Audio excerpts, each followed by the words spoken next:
Hi, this is Freewheeling Conversation with Anamika, and we are going to discuss freebie politics का future, especially in context of जो अभी केजरीवाल जी हारे हैं 10 दिन पहले ही. And so we are joined by Dr. Rajiv Mishra जी. नमस्ते नमस्कार। Doctor Rajiv Mishra ji, कैसे हैं आप? नमस्कार। बिल्कुल ठीक हूँ। 10 दिन हो गए केजरीवाल को हारे हुए। हाँ, और न्यूज आ गई थी तो केजरीवाल की न्यूज बैक सीट पे चली गई. जी।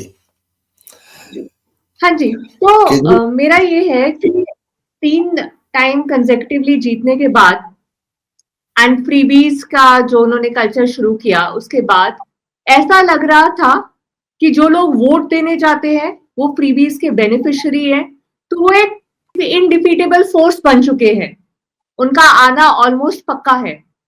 So what happened? देखें, जब किसी को फ्रीबीज की आदत लग जाती है तो वह वोटर किसी का नहीं होता। वह अगला बंदा उसे ज्यादा फ्रीबी ऑफर करेगा तो वो उधर चला जाएगा। फ्रीबीज की पॉलिटिक्स की क्या समस्या क्या होती है कि आपको जो कुछ मिल रहा है थोड़े दिनों बाद वह आप उसको टेकन फॉर ग्रांटेड लेने लगते हैं और वह कम लगने लगता है।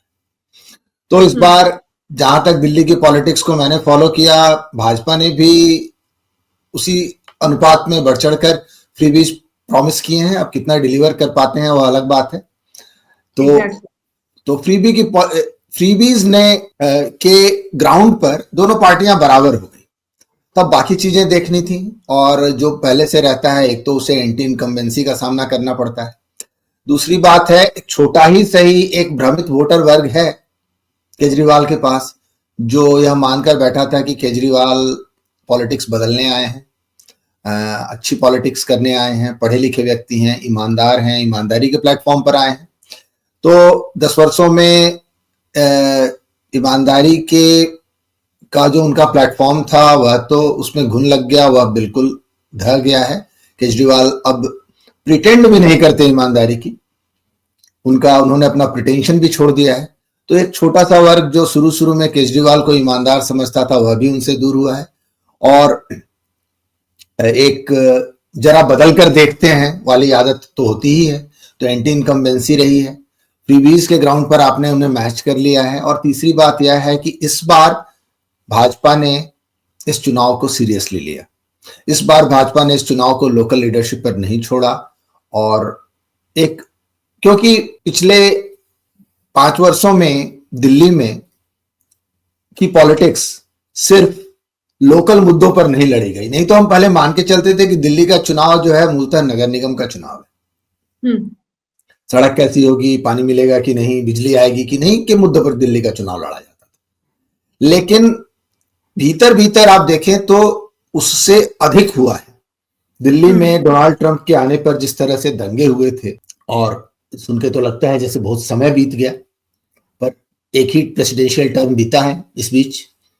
तो दिल्ली को एक तरह से गढ़ बनाया गया था देश विरोधी पॉलिटिक्स का, और देश विरोधी पॉलिटिक्स का सेंटर दिल्ली है। भारत हो गया तो होता जा रहा था भारत में, और वो खिसक कर पंजाब चला गया है। लेकिन आम आदमी पार्टी ने देश विरोधी पॉलिटिक्स की लीड ली और कांग्रेस से यह लीड चुरा ली। पहले कम्युनिस्टों की पॉलिटिक्स हुआ करती थी देश विरोधी पॉलिटिक्स। जब भारत और चीन का युद्ध हुआ था तो कम्युनिस्ट पार्टियों ने चीन का साथ दिया था, चीन के समर्थन में पर्चे बांटे थे और चीन के लिए चंदा जमा किया था। तो कम्युनिस्टों का इतिहास रहा है, वामपंथियों का इतिहास रहा है देश विरोधी पॉलिटिक्स करने का, और पहले कम्युनिस्टों का फोर्टे हुआ करता था देश विरोधी पॉलिटिक्स। कम्युनिस्ट कमजोर पड़े तो वह झंडा अरविंद केजरीवाल ने उठा लिया और एक तरह से कांग्रेस को मात दी देश विरोधी पॉलिटिक्स में, और उसका वह केंद्र बने। तो केंद्र सरकार के लिए बहुत जरूरी था कि अपनी पूरी ताकत लगाकर अरविंद केजरीवाल को हटाना, क्योंकि यह सिर्फ एक राज्य का चुनाव नहीं था, यह पूरे देश के लिए बड़े महत्व का चुनाव था। जैसे कि इलेक्शन के रिजल्ट्स आए, जो वोटिंग परसेंटेज भाजपा की और केजरीवाल की आपकी है उसमें कोई ज्यादा अंतर नहीं है, 2-3% का ही है। तो आप ये कहेंगे कि भाजपा चाहे आ गई डज इट मीन कि केजरीवाल खत्म हो गया है? देखें, इसको देखने के दो तरीके हैं। केजरीवाल खत्म हुआ है या नहीं हुआ है, इसको दो भाग में लेंगे। हम पहले मानते हैं केजरीवाल खत्म नहीं हुआ है। क्यों खत्म नहीं हुआ है? क्योंकि केजरीवाल की जो फ्रीबीज पॉलिटिक्स है, यह सिर्फ चुनाव जीतने के लिए नहीं है। भाजपा के लिए फ्रीबीज पॉलिटिक्स चुनाव जीतने की मजबूरी है, केजरीवाल के लिए यह मैटर ऑफ प्रिंसिपल है। क्यों यह मैटर ऑफ प्रिंसिपल है? केजरीवाल अगर बिना फ्रीबीज को लाए हुए चुनाव जीत सकता तो भी वह फ्रीबीज को लाएगा, क्योंकि फ्रीबीज कल्चर देना देश विरोधी पॉलिटिक्स का भाग है। ऐसा क्यों कहेंगे? एक देश को आप आदत लगा देते हो कि भाई आपकी सरकार से ये इंटाइटलमेंट है, आप सरकार से काम करो या ना करो, सरकार से आपको इतना मिलेगा। This is a burden on economy. America में 60s में एक वामपंथियों ने एक ये लेकर आए थे, वामपंथी एक स्ट्रेटेजी लेकर आए थे जिसको कहा जाता था क्लोवर्ड पिवेन स्ट्रेटेजी। क्लोवर्ड पिवेन जो है पति पत्नी थे, वहां की कम्युनिस्ट पार्टी और वहां के वामपंथी मूवमेंट के सिरमौर थे लोग। उन लोगों ने गली गली गांव गांव मतलब शहर के उन टुकड़ों में जहां पर स्पेशली ब्लैक इलाकों में जा जाकर ब्लैक्स को कहा कि अपनी नौकरियां छोड़ो और वेलफेयर ज्वाइन करो। उन्हें वेलफेयर की कतार में खड़ा कर दिया। क्यों कर दिया? तो उनकी कैलकुलेशन थी कि इतने लोगों को वेलफेयर की, जब नया नया वहां पर वेलफेयर लाया गया था, आई थिंक किसका समय था, 60s की बात है, लिंडन जॉनसन की सरकार के समय में आया था वॉर अगेंस्ट पॉवर्टी। तो वो गांव तो गली गली जाकर ब्लैक्स को उठाकर और उन्हें वेलफेयर की कतार में लगाते थे कि नौकरियां छोड़ो और सरकार से पैसे लो। क्यों? तो उनकी उम्मीद थी कि हम इतने लोगों को खड़ा कर दें वेलफेयर सिस्टम पर कि वेलफेयर सिस्टम चरमरा जाए, अर्थव्यवस्था टूट जाए और देश में एनार्की फैल जाए और उसका फायदा उठाकर वामपंथी सत्ता में आ जाए। तो यह it is a matter of principle. Welfare politics is a matter of principle for leftist politics. और उसका गोल यह है कि उत्पादकता घटाइए, लोगों को सरकार पे डिपेंडेंट बनाइए, लोगों को नॉन प्रोडक्टिव बनाइए, इकोनॉमी पे बोझ डालिए और इकोनॉमी, पूरे देश की इकोनॉमी को धीमा कीजिए। तो यह क्लोवर्ड पिवेन स्ट्रेटेजी है कि लेफ्टिस्ट की, कि वे पॉलिटिक्स को, कि वे इकोनॉमी को स्लो करने के लिए वेलफेयर पॉलिटिक्स लाते हैं।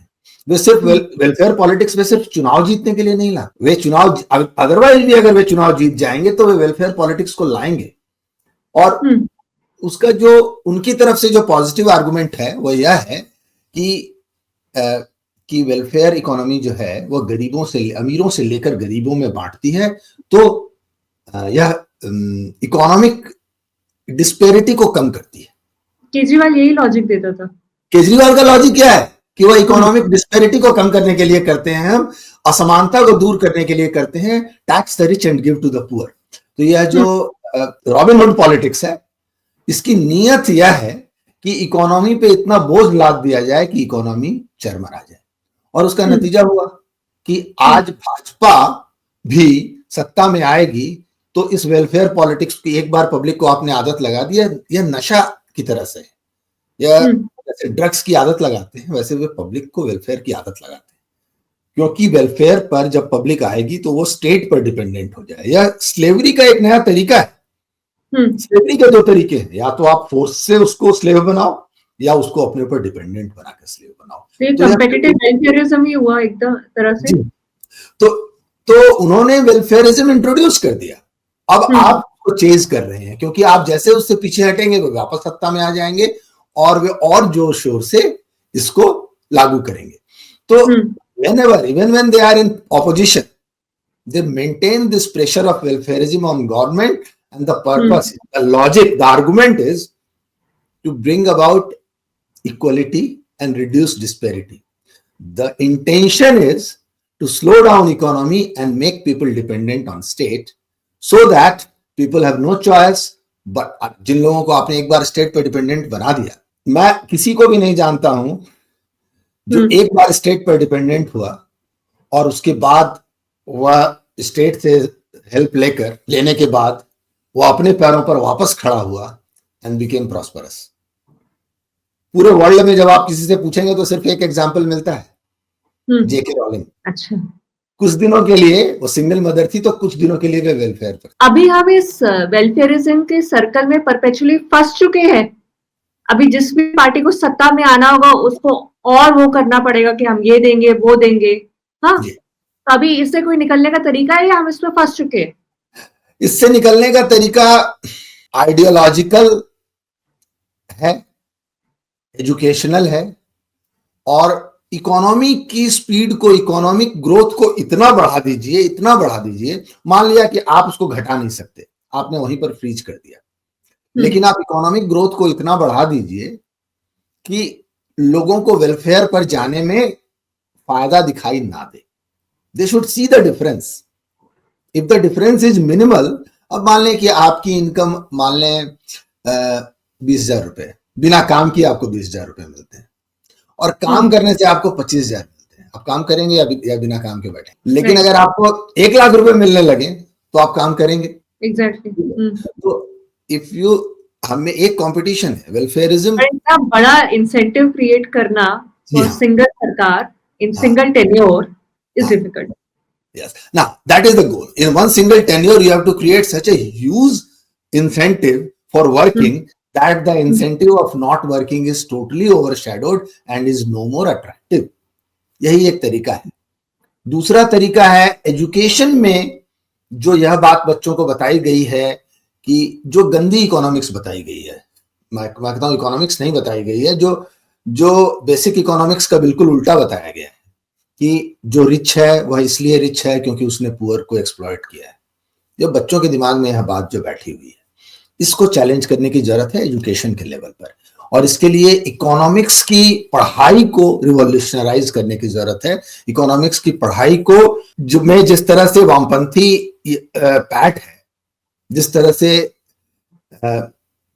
लेफ्टिस्ट्स ने इकोनॉमिक्स को पढ़ाया है स्कूलों में और यूनिवर्सिटीज में, उसको चैलेंज करने की जरूरत है। तो बेसिक इकोनॉमिक्स पढ़ने की और समझने की जरूरत है। मैं तो कहता हूं सिर्फ एक किताब अगर इंडिया के स्कूलों में ला दी जाए, थॉमस सॉवेल की बेसिक इकोनॉमिक्स, हमारी पीढ़ियां सुधर जाएंगी। उसके बारे में थोड़ा सा ब्रीफली बताएंगे, उसमें क्या खास बात है?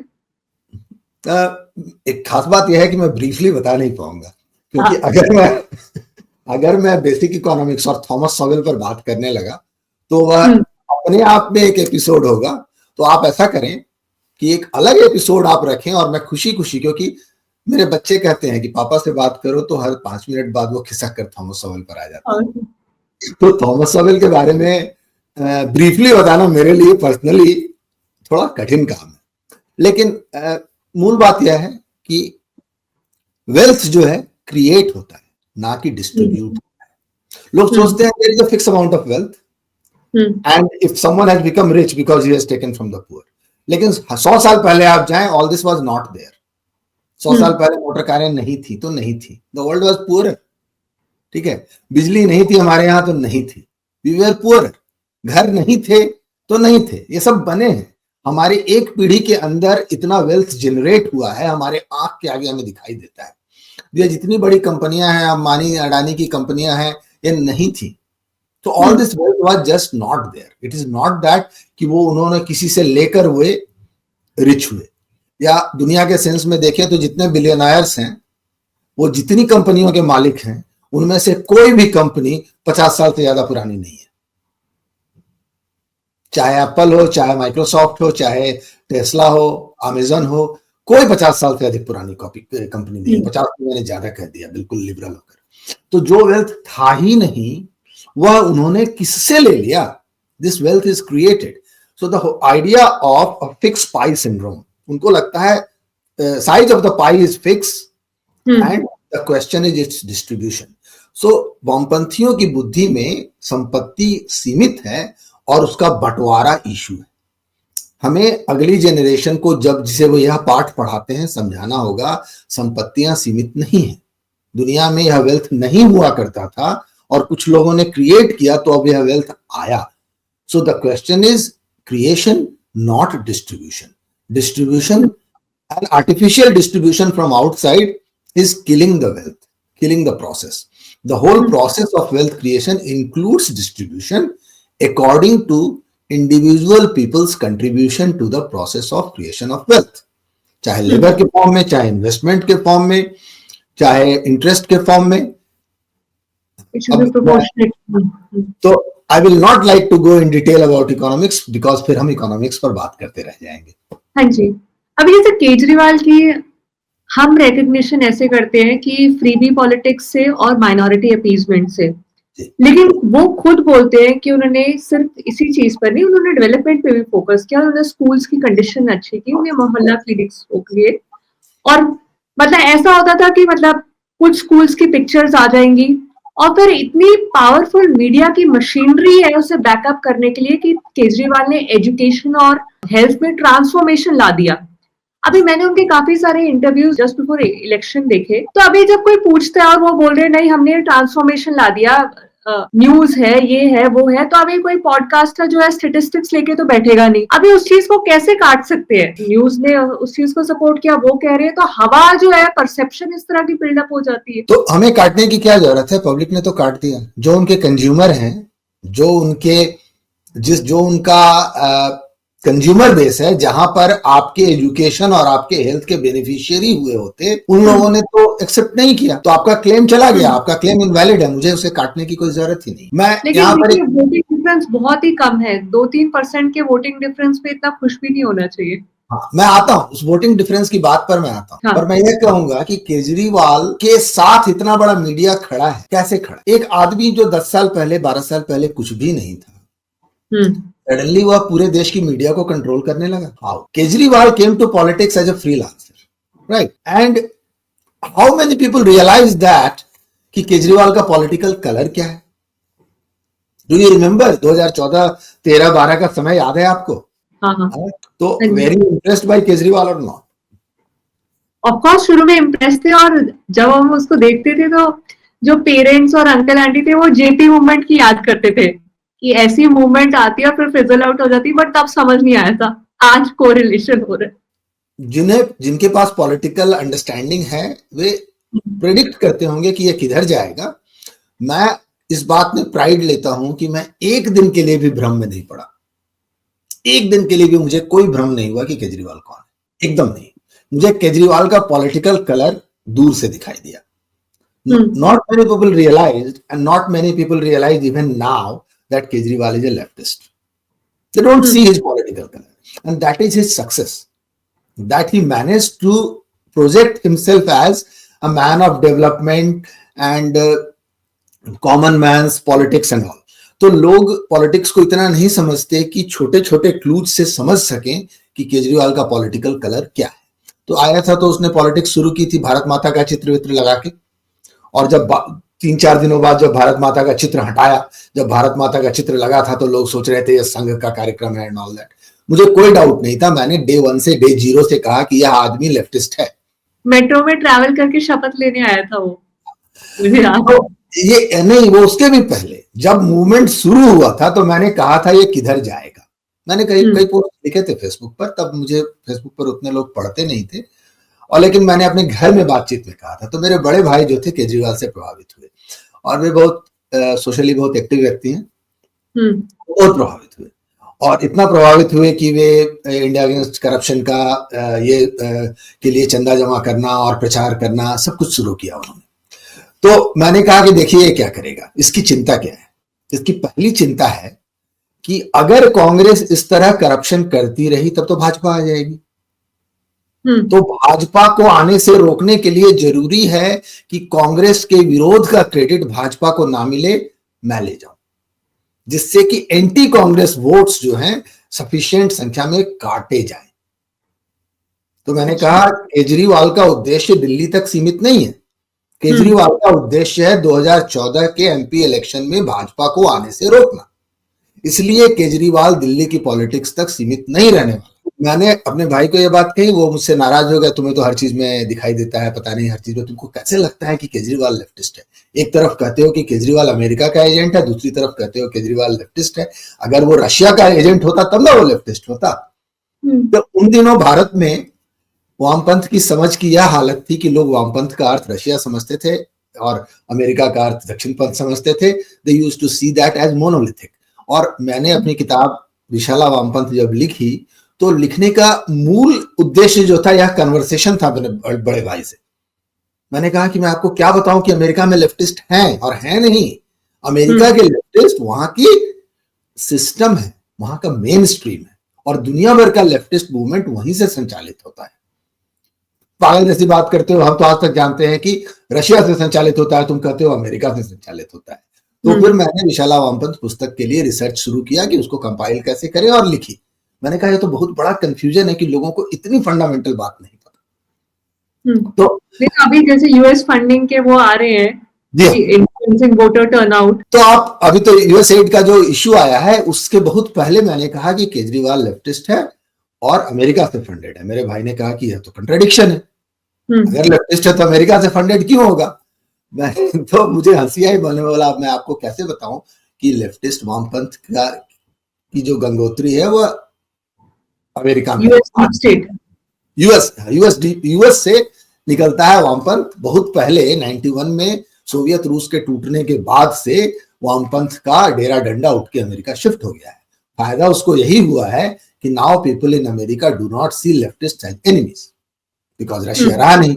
कोल्ड वॉर के समय में आप उसको एनिमी देखते थे। तो यहां मैं कहना चाहूंगा Kejriwal came as a freelancer. Most people think he was a freelancer, but it was a matter to recognize that he was not a freelancer, he was a franchisee. Bharat में वामपंथ की फ्रेंचाइजी ली उसने कहा कि आपका जो पुराना फ्रेंचाइजी है सीपीआई सीपीएम अच्छा काम नहीं कर रहा, I will give you return, and he is well trained by them, by these people. He is most efficient of all the opposition persons who has the most potential. So I'm not saying that Kejriwal doesn't have potential and Kejriwal has ended. मैं तो साफ कह रहा हूं कि केजरीवाल खत्म नहीं हुआ है, क्योंकि केजरीवाल की पॉलिसीज भाजपा के गले का पत्थर बनी हुई है. वे उसे निकाल कर कैसे फेंकते हैं, कब फेंकते हैं, फेंक पाएंगे या नहीं, यह अलग बात है. लेकिन पूरे देश की पॉलिटिक्स को केजरीवाल ने केजरीवालाइज कर दिया है, केजरीवालीकरण हो गया है पूरे देश की पॉलिटिक्स का. Kejriwal is a phenomena, will still stay.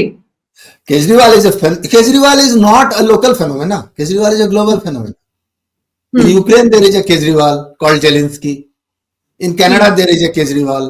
अच्छा, लेकिन एक बात बताइए, जैसे अभी हमें यूएस एड की फंडिंग का पता चला कि इन्फ्लुएंसिंग वोटर टर्नआउट, तो यदि उस सिचुएशन में भी इतनी फंडिंग होने के बावजूद भी यदि भाजपा जीत पाई, तो definitely it's a big setback.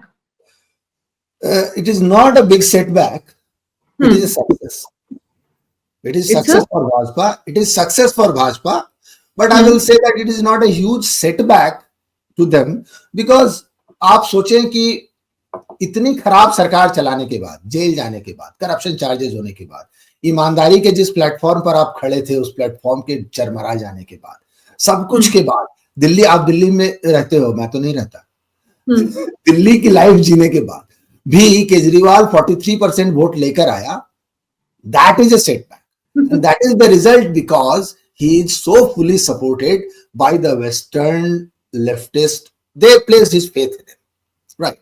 Now, where the faith is going to be challenged? Is it going to last or not? यह क्वेश्चन है. 5 साल आप यह ना पूछें, यह पूछें कि 5 साल जब केजरीवाल सत्ता से बाहर रहेगा तो उसकी पॉलिटिक्स कहां जाएगी. ठीक है, भाजपा ने तो उसका फ्रीबी वाला प्लेटफॉर्म को मजबूरी में कहें या बेवकूफी में कहें एक्सेप्ट कर लिया. ठीक है, बेवकूफी भी है. लोगों को लगता है कि सरकार का यह काम है कि वह गरीबों को खाना खिलाए. लोगों को लगता है, सीरियसली लगता है, संघ के अंदर लोगों को लगता है कि सरकार का यह काम है कि वह गरीबों का ख्याल रखे. तो यह कोई नई बात नहीं है, सिर्फ केजरीवाल नहीं लेकर आया है. केजरीवाल इसको सत्ता में लेकर आ गया, इस फिलॉसफी को. नहीं तो लोगों के दिल में है, तभी तो इस बात को समर्थन मिलता है. नहीं, फ्रीबी पॉलिटिक्स में पहले मुझे हंसी आती थी, लेकिन अभी यदि मैं खुद I used to go to a maid's place to have my dinner. अभी हालत उनकी इतनी खराब है कि यदि कोई इलेक्ट्रिसिटी बिल या छोटे मोटी चीजों का रिलीफ दे दे तो it's a big thing for them. क्यों? आय का जरिया जो भी है उससे इतनी सफिशिएंट आय नहीं आ रही. तो सॉल्यूशन क्या है? आय का जरिया बढ़ाना. यस, हाँ. तो economic growth is the solution, right. And and economic growth के लिए आपको क्या चाहिए? Incentive to people who actually cause create this economic growth. जो लोग इकोनॉमिक ग्रोथ को क्रिएट कर रहे हैं, आप उनसे छीन के देंगे इनको, तो जो लोग क्रिएट कर रहे हैं उनका इंसेंटिव कम होगा। राइट। तो इन्हें इनकी आय का जरिया कहां से है? फैक्ट्रीज जो लगाएंगे आपने, अगर उनसे छीन के बांटा, why it always fails and people still fall for it? I don't understand, because it is a very short term, it is a band aid on a gangrene. आपने उनको दे दिया सरकार ने, अच्छा सरकार जितना देती है उसका 100 गुना खा जाती है इस प्रोसेस में, यह तो होता है।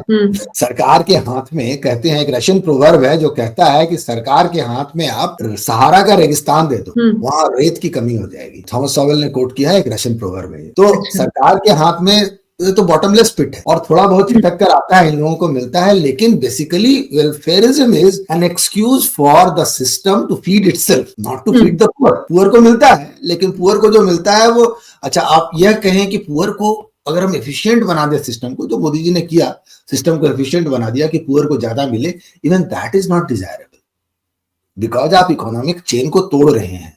एक आदमी जो कि सरकार पर डिपेंडेंट हो जाता है, पहला चीज होता है कि उसका जीवन में कुछ करने का इंसेंटिव खत्म हो जाता है। मैं अपनी बात बताता हूं, मेरे पिताजी 1950 के पहले, 48-49 के आसपास, 17-18 साल के रहे होंगे, 17 तब निकल के घर, गांव से निकले, क्योंकि घर में बहुत गरीबी थी।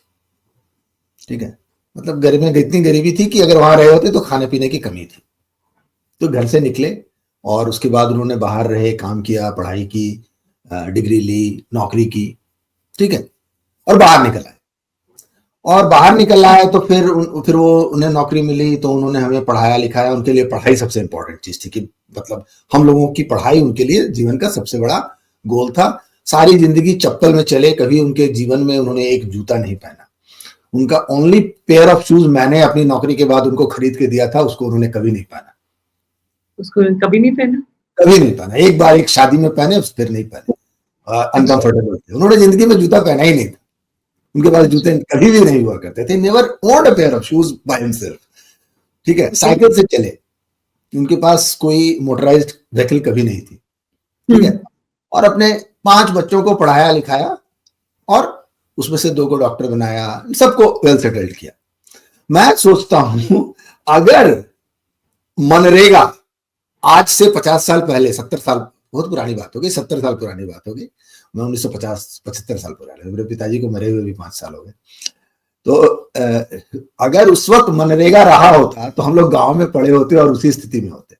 जो एफर्ट किया उन्होंने अपने जीवन को इंप्रूव करने का आउट ऑफ डेस्परेशन, पॉवर्टी जो है सिर्फ हैंडीकैप नहीं है, पॉवर्टी एक इंसेंटिव भी है। जो आदमी ऊपर उठना चाहता है, जो आदमी काम करना चाहता है, by giving him the freebies, what you do is you kill that incentive to do better by himself. और आप पूरे इकोनॉमिक प्रोसेस को आप मार दे रहे हो, जहां पर वो यहां से निकलकर जाए और काम करे।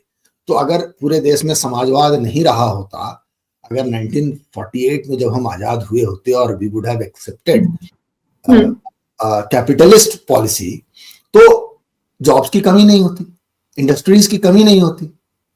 मेरे फादर को जॉब ढूंढने के लिए जो स्ट्रगल करना पड़ा, that struggle would have been much easier. हमारे बड़े भाइयों को जॉब्स के लिए जो स्ट्रगल करना पड़ा, that struggle wouldn't have existed. 80s के समय में जॉब्स की जो हालत थी, वो फ्रीबीज से दूर होने वाली चीज नहीं है। अगर आप मुफ्त में आप किसी को दे दें कि ले जाओ अनाज ले लो, इतना अनाज ले लो, गैस का सिलेंडर एक दे दें, बिजली दे दें, ठीक है, आप इतना दे दें और साल के 6,000 रुपए दे दें, तो हो सकता है वो जीवित रह ले, लेकिन उससे बाहर निकलने का सारा इंसेंटिव खत्म हो जाएगा।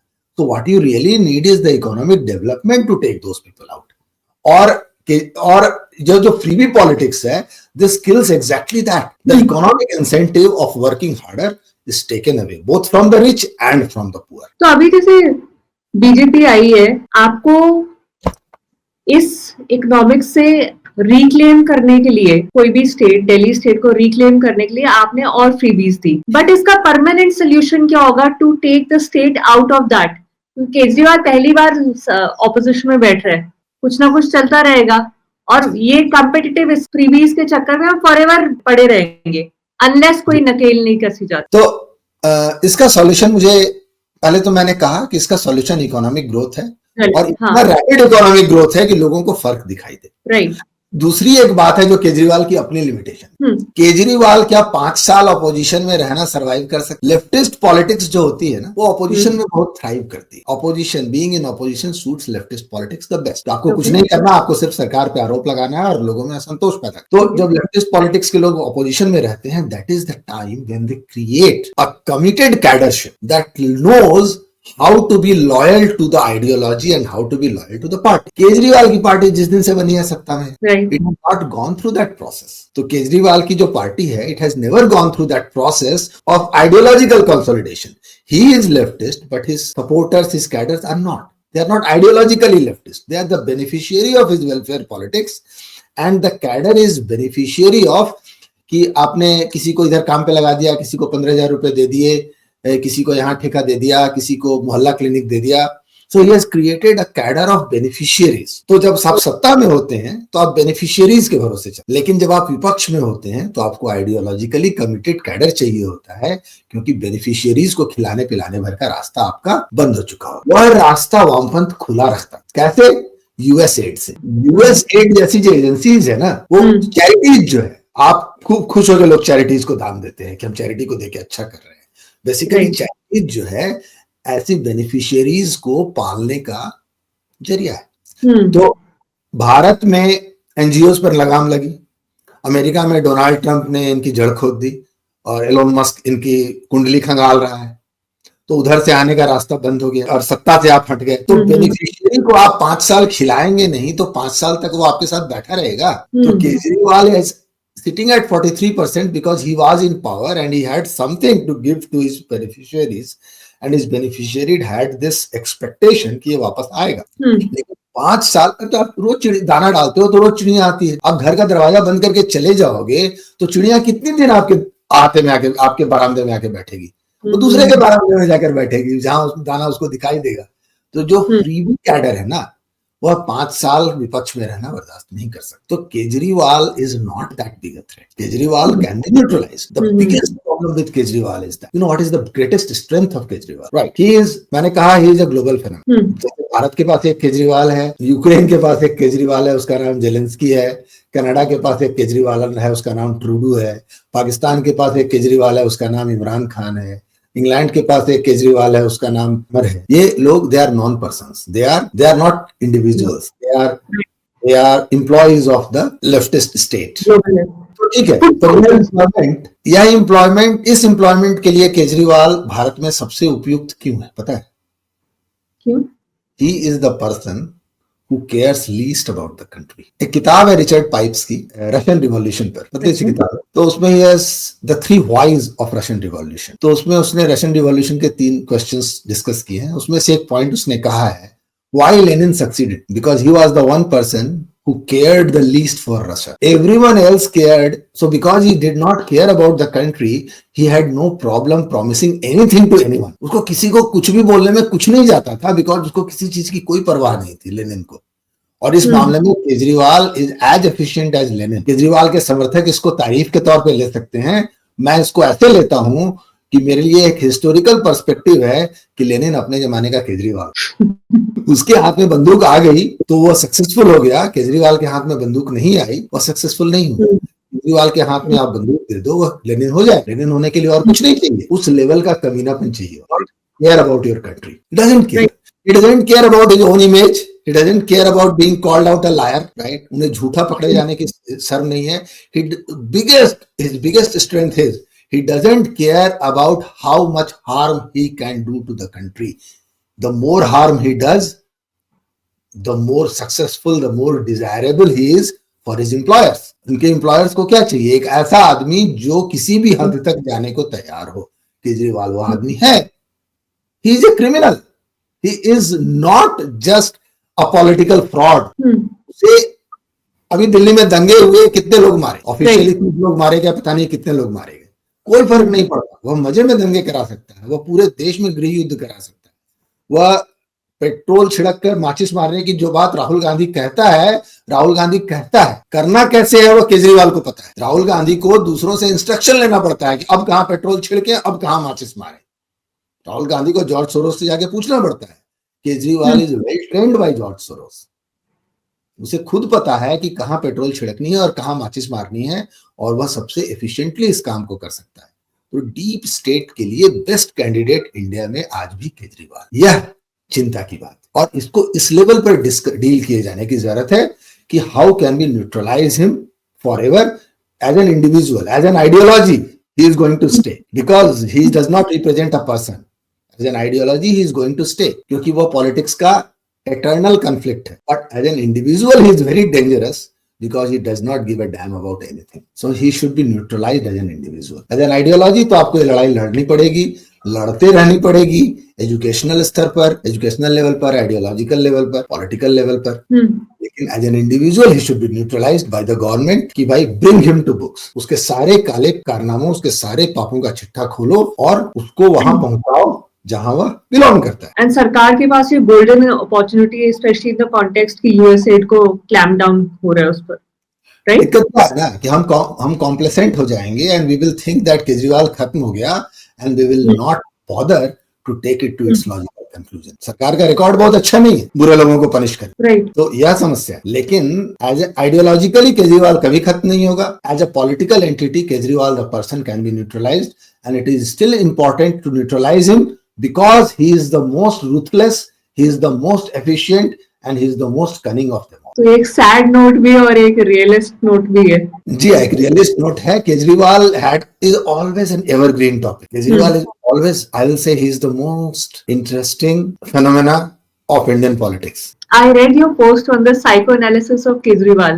अच्छा, how Kejriwal is made, that is really important for me. How Kejriwal is made. तो मैं देखता हूँ कि केजरीवाल किस चीज से बना है। केजरीवाल, किसी ने कहा कि केजरीवाल एम्बिशन से बना है, बहुत एम्बिशियस नहीं। केजरीवाल एम्बिशियस नहीं। एम्बिशन होने के लिए आदमी में एक सेल्फ स्टीम होना चाहिए। I want to do this, एक सेंस ऑफ सेटिस्फैक्शन होना चाहिए, right. Kejriwal as an individual lacks that self esteem. He doesn't do things to achieve anything, he does things out of spite. उसकी बचपन की कुंठा है, मुझे दिखता है, मैंने उसका बचपन नहीं देखा but I can almost visualise it. एक ऐसा बंदा होगा ना जिसको उसके मोहल्ले में बच्चे उसके साथ खेलते नहीं होंगे, झगड़ालू होगा, ईर्ष्यालु होगा, ऑलवेज जेलस एंड फाइटिंग, हमेशा उसको आउटकास्ट कर दिया जाता होगा कि तेरे साथ हम नहीं खेलेंगे। तो उसके दिमाग में आया, चल मैं आईआईटी पास करके दिखाता हूँ, तब तुम्हें पता चलेगा मैं कितना इंटेलिजेंट। आईआईटी में पहुंचा तो वहां तो सब इंटेलिजेंट है। बोला यार यहाँ तो सब इंजीनियर है, इंजीनियर्स के बीच में अपने को कैसे प्रूव करूं। बोला चल, मैं, तुम लोग तो पढ़ने में अच्छे हो ना, मैं मोरली बहुत अच्छा हूं, मैं सोशल सर्विस करता हूँ। तो जो लेफ्टिस्ट लोग होते हैं जो सोशल सर्विस करते हैं, यहाँ उनका बहुत बड़ा मोटिवेशन हो, because if they lack the self esteem, if they can not compete with others on any other ground, then they want to compete on high moral ground कि मैं बड़ा अच्छा आदमी हूँ, तुम तो सिर्फ पढ़ने में अच्छे हो, मैं बहुत अच्छा आदमी, मैं दुनिया का भला करता हूँ। तो he went into social service. वहां जाकर समझ में आया यहाँ तो इस बात तो भला करने में बहुत मजा है। सीएसआर में काम करता था वो टाटा की, तो टाटा के सीएसआर में उसको दिखाई दिया है इतना फंड है, इसी काम को फुल टाइम किया जाए। तो वह उतर आया एनजीओ के बिजनेस, और वहां से उसको पकड़ लिया गया कि आ जाओ पॉलिटिक्स में। पॉलिटिक्स में आने के बाद उसको दिखाई दिया कि यार यहाँ तो पॉलिटिक्स का मैं सबसे पिद्दी खिलाड़ी हूँ, कोई मुझे नहीं, एक छोटे से स्टेट का चीफ मिनिस्टर हूँ, एक भी एमपी की सीट नहीं है। तो वह जैसे ऐसा लगता है जैसे कि वह दुनिया को जो कुछ भी करने जाता है वह दुनिया को दिखाना चाहता है कि तुम मुझे समझते क्या हो, तुम मुझे निकम्मा समझते हो, मैं तुम्हें दिखाऊंगा कि मैं क्या कर सकता हूँ। तो whatever he does, he doesn't do to achieve anything, he doesn't do to achieve a goal, he doesn't do out of ambition, he does it out of spite. मैं तुम्हें दिखा दूंगा कि मैं क्या करना चाहता हूँ। तो केजरीवाल, इसलिए मुझे केजरीवाल एम्बिशियस नहीं लगता। He will never be able to achieve anything, he always wants to show कि तुम हमको कम समझते हो ना, मैं तुम्हें दिखा दूंगा। तो यह जो उसकी ग्रंथि है, रिजेक्शन से लड़ने की ग्रंथि, वह वामपंथ की मूल ग्रंथि है। एक लेफ्टिस्ट माइंड जो होता है ऐसा ही बना होता है, out of lack of self esteem and out of envy for others who are better than him. तो केजरीवाल अपनी इस पर्सनालिटी को लेकर वैसे का वैसा पॉलिटिक्स में आ गया है। ही doesn't do things for his own benefit alone, अपने भले के लिए उतना नहीं करता जितना मैं भाजपा को नुकसान पहुंचाऊं, मैं दुनिया को दिखा दूं कि मैं कम नहीं हूं, मैं कंट्री को नुकसान पहुंचाऊं to stay relevant, that is his motivation. इसलिए केजरीवाल टू मच, बिकॉज काफी सारे ऐसे पॉलिटिशियंस हैं जो देश को बेच दे फॉर देयर ओन प्रोग्रेस। हाँ, एक थोड़ा अंतर है इसमें। दूसरे जो है अपने फायदे के लिए हो सकता है देश का नुकसान करते हैं। केजरीवाल में वो एबिलिटी है, वो सिर्फ देश का नुकसान करने के लिए देश का नुकसान, इसके लिए आपको बड़ा घोर वामपंथी होने की जरूरत है। He can harm the country purely for the fun of doing it, कि मैंने दिखा दिया ना तुम सबको, तुम लोग हमको कम समझते थे, तो इसलिए केजरीवाल अधिक डेंजरस है। दूसरे अपने फायदे के लिए देश का नुकसान करते हैं, अपने फायदे के लिए किसी का भला भी करते हैं, तो लेकिन आदमी अपने फायदे के लिए उसके अपने फायदे के कैलकुलेशन का एस्टिमेट अलग अलग होता है। मोदी के लिए अपने फायदे का कंसेप्ट है कि हम इंडिया को इकोनॉमिकली वहां पहुंचाएं, इंडिया को हम डिप्लोमेटिकली कहां पहुंचाएं, कहां वर्ल्ड पावर्स के साथ खड़ा करें। He gets his, whether he is successful और नॉट, और how successful he is, one can debate on it, right, और how successful he had been with other historical figures, like आप उनको नरसिम्हा राव से कंपेयर कर सकते हैं, कोई नेहरू से कंपेयर करना चाहे तो उसकी मर्जी है, आप उनको अटल बिहारी वाजपेयी से कंपेयर कर सकते हैं, but the parameter of comparison will be this, कि मोदी क्या चाहते हैं, what he wants to achieve as a prime minister. But Kejriwal के लिए ना, if I can't achieve anything I can destroy it, यह जो सुख है केजरीवाल का, that makes him the most dangerous person of Indian politics. So with this note, काफी intense रहा, thanks Rajiv ji. Thanks very much for giving me your platform. I wanted to talk about Kejriwal because he is such a fascinating subject. उससे मुझे वो कर रहा था कि आपको काफी फैसिनेटिंग लगता है, तो you read it as a phenomena. हाँ, as a phenomena. Kejriwal as a phenomena is really, it is a global phenomena as well as at a personal level. He is very interesting. Well, it will be very interesting to see कि जो आपकी शिकस्त है इस 2025 elections में and Kejriwal का अपनी home constituency से हारना, is it really a turning point in Delhi politics and Indian polity, या फिर ये एकमात्र पॉलिटिकल ग्लिच है? Because considering the vote percentage that is still hold 43-44%, it's a big deal. And as a concerned citizen of Delhi NCR, definitely it's a concern कि जब economy wealth creation से freebie distribution की तरफ shift हो जाए, तो overall जो culture है, it disincentivises hard work and it is overall detrimental for the economy and society in long run. Short run में हो सकता है लोगों को फायदा हो, लोगों को राहत हो, बट लॉन्ग रन में it's definitely detrimental. And our expectation from the next government, that's BJP here, कि वो इस फिनोमिना पे लगाम लगाएं। एंड लगाम लगाना स्पेशली इस टाइम पे ज्यादा इजियर है कंसिडरिंग यूएस में डोनाल्ड ट्रंप बैठे हैं जो कि यूएस एड पे क्लैम डाउन कर रहे हैं। एंड जैसे ही पैसा रुकता है तो सारी जो उसके आगे जो एक्टिविटीज है, the so called ideological, सारी फॉल डाउन हो जाती है। हमारी सरकार को अपना रोल करना है। So let's see what happens. Stay tuned in. Okay, bye bye. Thank you.